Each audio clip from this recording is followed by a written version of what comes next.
What's up, gamers? DreamcastGuy here, talking today about two big pieces of news, both of which are very strange and interesting because I kind of don't know if I should be excited or sad about it, which is that a PlayStation 5 launch game has just been delayed despite the fact that it was going to be coming out in literally a matter of weeks, and also it seems as if there's some new, really big leaks about the Nintendo Switch Pro. Now, as a lot of you guys know, I'm still not fully convinced that the Nintendo Switch Pro is going to be that big of a deal. I still think that this might be just a tiny little upgrade to try and make it where new people are going to want to buy a Switch, but we're going to get into that. Real quickly, I do want to say we're getting incredibly close to 200,000 freaking subscribers, so if you haven't already, be sure to smash that subscribe button, be sure to leave me a cool comment, get in an argument in the comment section, or just give this video a like, because, you know, it's fun and it helps. But now, let's get into the big old news. So I've been extremely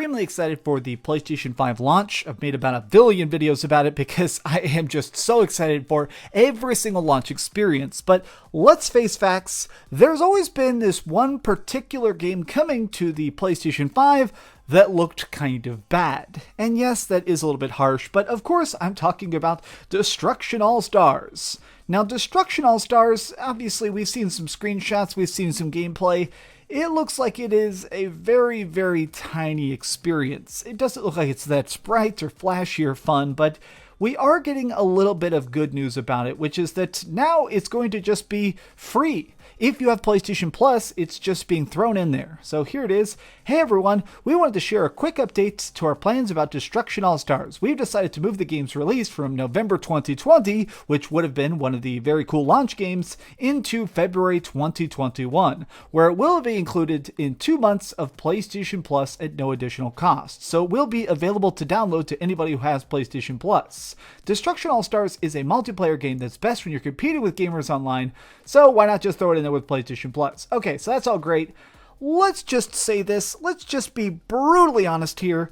This game does not look very special, and I think part of the reason they delayed this is because it is a more tiny indie experience. It's not meant to try and be big and bright and flashy, and I do think that if they had released this in November, it would have been completely lost. It would have been absolutely flooded. Now, let me say something a little bit controversial. I think that the launch lineup for the PlayStation 5 is full of some complete bangers. Like stuff like, I seriously think that Demon's Souls is going to be a humongous hit. Of course, everybody's hyped for Spider-Man Miles Morales, but let me go one step further and even say the bad games, the really like lackluster, kind of boring looking stuff like Godfall, still looks better and more intriguing than something like All-Stars Battle Royale. Now, so like when I look at this, like I'm not really a fan of this. I mean, the combat's fine, it's nice and stuff, but at least this is interesting. I sometimes think that there are bad games that become intriguing just because you're curious how these decisions worked. I truly believe that if they tried to drop that PlayStation All-Stars Battle Royale thing, I keep forgetting the name. Literally, I'm looking at the name and I keep forgetting it. That's how bland this experience is. Destruction All-Stars was going to be forgotten if they tried to drop it in November. So I think they had to shift it or else it would have died in absolute death. But I do think that having an extra 3 months of development is going to be good, and hopefully this does help it get a chance to find an audience. I was actually talking with one of my real-life friends last night about Rocket League, and how Rocket League really did find success because of that early success on PlayStation. The fact that they managed to make it free on PlayStation right at the start, it got a lot of people to try out a game that probably would have been very overlooked originally. So I'm definitely on board for this. I'm definitely going to try it out because I already paid for like 2 years of PlayStation Plus. Why not try out every PlayStation Plus game, especially because it's free at launch on there. So that's going to be absolutely hyped. Now, this next one is something I'm very, very curious about, which is a new rumor, a big leak about the Nintendo Switch Pro. Now, before I even get into this article by Nintendo Life, real quickly, I just want to say this. A lot of you guys, if you've been subscribed for a bit, I've been dropping some hints and stuff. I don't fully believe the stuff we've been hearing about the Nintendo Switch Pro. We have been hearing a bunch of speculation over the course of roughly the last 2 years. And I think that part of this is because as the Nintendo Switch has really ramped up in popularity, as it sells tens of millions of units, as the games set record-breaking numbers like Mario Kart just flying off store shelves, Breath of the Wild being amazing, there has been this increasing fervor of people to say what's coming next. And I think that part of this is because a lot of us owned a Nintendo 3DS. And yes, the 3DS was good, but the new 3DS was definitely even more popular. It seemed like one of those things where as Nintendo figures technology out, they like to make these little technical revisions. They like to go back and rework something again and again and again until it's perfected, and then we get the next system. Think about Game Boy, Game Boy Pocket, Game Boy Color, Game Boy Advance. Like there was a bunch of tiny iterations in between there that are nice and fancy and polished. I personally just cannot believe that the Nintendo Switch Pro is going to be that substantial of an upgrade. I understand that a lot of people are nervous. Like, I play a lot of Nintendo games, but I don't really consider myself like a Nintendo fanboy. Those people are out there, you live your best life, buddy. If you want to like kiss pictures of Princess Peach's feet, that's your business or whatever. But my thing is this.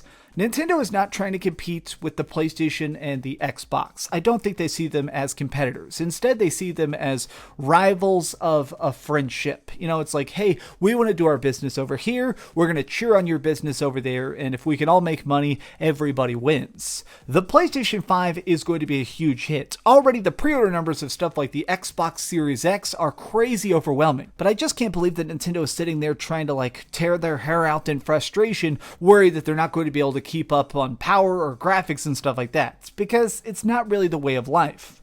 Now let's go to this article itself. This is an interesting article. I've looked at the source itself. So this is over on Nintendo Life, and they're sourcing this Chinese website. I used some Google Translate to look through it.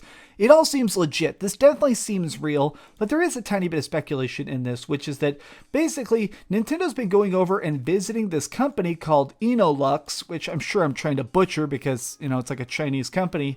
But it seems like they may be trying to bring in a new style of technology to put into Nintendo Switch, which is called the MiniLED. Now, when you first hear that, it probably makes you think of maybe some sort of like tinier screen onside the Switch, or maybe making like a dual screen technology. No, that's not the case. MiniLED is just a technological term, and they actually do a great job of explaining it here.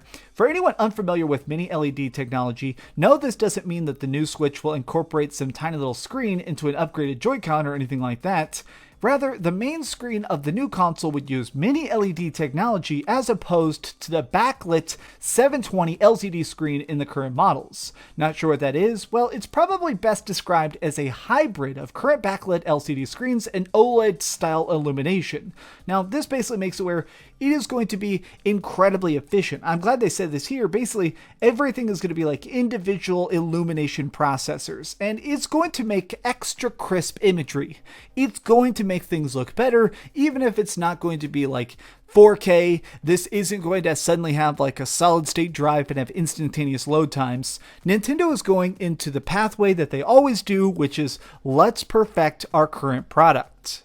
Now, some people might be a little bit frustrated hoping for more out of this because that doesn't sound like a big upgrade, but I do think that this will do a giant change, which does seem to help the system itself, which is, of course, improved battery life. Absolutely, I do think that's one of the reasons the Nintendo Switch has managed to be as successful as it's been with the main model, and now the Nintendo Switch Mini, has been the fact that you can play it anytime, anywhere. In fact, I'd still say that this is the number one reason a lot of people who would never buy a console, like hardcore PC gamers, also additionally they buy a Nintendo Switch. I myself always have my Switch with me. I even buy stuff like weird Nintendo Switch peripherals, like this is the vertical holder so I can play games like Ikugura super efficiently. And here's the thing, the screen matters. If you make that screen technology more efficient by using this Mini-LED technology, the battery life is going to go much further. Now, we're not talking like 24 hours. It's not like this is going to suddenly be like some sort of impossibly efficient technology, but I don't think it has to be. I think it just needs to be the best version of what it already was doing. Now, here's my thoughts on this.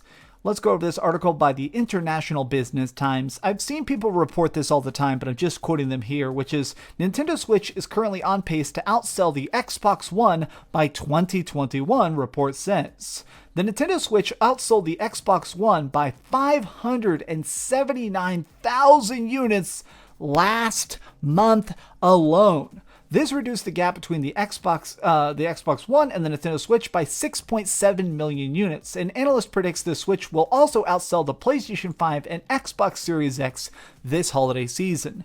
The thing you got to keep in mind is the Nintendo Switch is going for a completely different demographic. This isn't looking for the hardcore Call of Duty bros. They're no longer trying to aim and bullying in all these different like crazy hardcore gamers. Hardcore gamers sometimes like the Nintendo Switch, but the Nintendo Switch isn't specifically trying to aim itself at them. I mean, let's face it, part of the reason that the Animal Crossing has become one of the best-selling games of all time this year is because people enjoy the fact that you can pick it up, you can play it, there's no competitive leaderboards, it's just fun for the sake of fun, and I think that Nintendo more than anybody realizes you just need to keep the street clean. You're going to keep selling it, keep making games, focus on your software, focus on making sure that the games themselves are as great and as memorable as all your other experiences have been, and it's going to keep selling. I've heard this phrase before and I really like it, which is like, when there's already dinner on the table, you don't need to cook. This is still freaking selling. It is still an absolute success, and I do think that this current version of the Switch is going to be sticking around for, another 3 or 4 years minimum. We're not going to see a Switch 2 for a while. We're not going to see a Switch Pro that has exclusive games. I just cannot believe that any of that stuff is going to happen anytime soon. But these have just been some off-the-cuff thoughts. I'm going to go ahead and confess something. I had to record this entire video twice because the first time I forgot to turn on my microphone because I'm stupid. Thanks so much for watching, gamers. If you enjoyed this video, please give it a thumbs up, share with your friends, and subscribe if you haven't already. But do me the biggest favor of all and keep dreaming. Oh my god, filming this video twice was a pain, but I actually think it came out better. Thanks so much for watching that video. If you want to see something else, you can always click this link to see what I put up last, or, subscribe and see what's coming up next. Also, I promise that whatever I do, it'll try not to suck.